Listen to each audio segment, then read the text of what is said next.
औज़ुबिल्लाहिमिनश्शैतानिर्रजीम बिस्मिल्लाहिर्रहमानिर्रहीम। मोहतरम ख़वातीन हज़रात, डॉक्टर आसिफ इज़हार आपके साथ। ख़वातीन हज़रात, बहुत से बच्चे जब रात को रोते हैं, उनको पेट में मरोड़ होते हैं या वो इरिटेबल होते हैं, सो नहीं पाते, तो हमारी जो दादियाँ, नानियाँ या जो उम्र रसीदा ख़वातीन घरों में होती थी, इनका एक ये होता था कि इनके बच्चों के नाफ में अगर थोड़ा सा तेल डाल लिया जाए तो इन बच्चों को सुकून हासिल हो जाता है। अब वो जो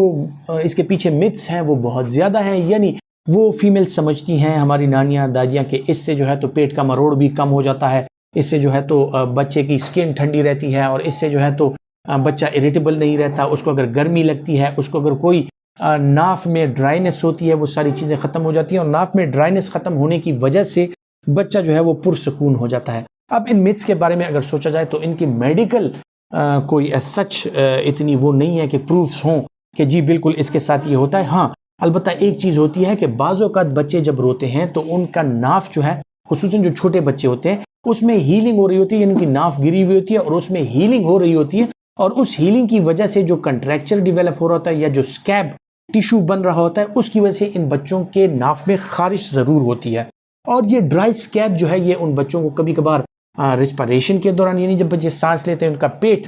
फूलता जाता है और इसी तरह, या अगर वो उनको कुछ खिला दिया जाए बच्चे की खुराक के बाद, जो शीरख्वार बच्चे होते हैं उनका पेट फूल जाता है, सो इससे नाफ पे खिंचाव बढ़ता है और वो स्कैब जो है वो खारिश और दर्द का सबब बनता है। सो इतने छोटे बच्चों में अगर उसमें कोई इमोलियंट यानी सरसों का तेल या जैतून का तेल या कोकोनट ऑयल वो अगर डाल लिया जाता है तो इन बच्चों को उससे वक्ती तौर पे अफाका हो जाता है, खारिश खत्म हो जाती है और उनका जो पेन है वो खत्म हो जाता है। सो ये मिथ जो है बढ़ते बढ़ते इस हद तक आ गई कि हमारी जो ख़वातीन है फिर उन्होंने सोचना शुरू कर दिया कि इसके साथ तो शायद मुख्तलिफ किस्म की और चीज़ें भी कोरिलेटेड हैं, कि इनके पेट का दर्द भी ख़त्म हो जाता है, इनकी इरिटेबिलिटी भी ख़त्म हो जाती है, इनको आराम भी आ जाता है। लेकिन बेसिकली जो कंसेप्ट बिहाइंड दिस, कि इसके पीछे जो कंसेप्ट है वो यही है कि उन बच्चों के नाफ में अगर खारिश होती है या अक्सर औकात उसमें इन्फेक्शन हुआ होता है या उसमें फंगल इन्फेक्शन अक्सर औकात हो जाता है, क्योंकि बच्चों के कपड़े वगैरह ऐसे होते हैं कि इनमें फंगल इन्फेक्शन होने के चांसेस ज़्यादा होते हैं और अगर सफाई का ख्याल ना रखा जाए तो जो नाफ की खारिश है, नाफ का दर्द है वो होता है और वो बेशक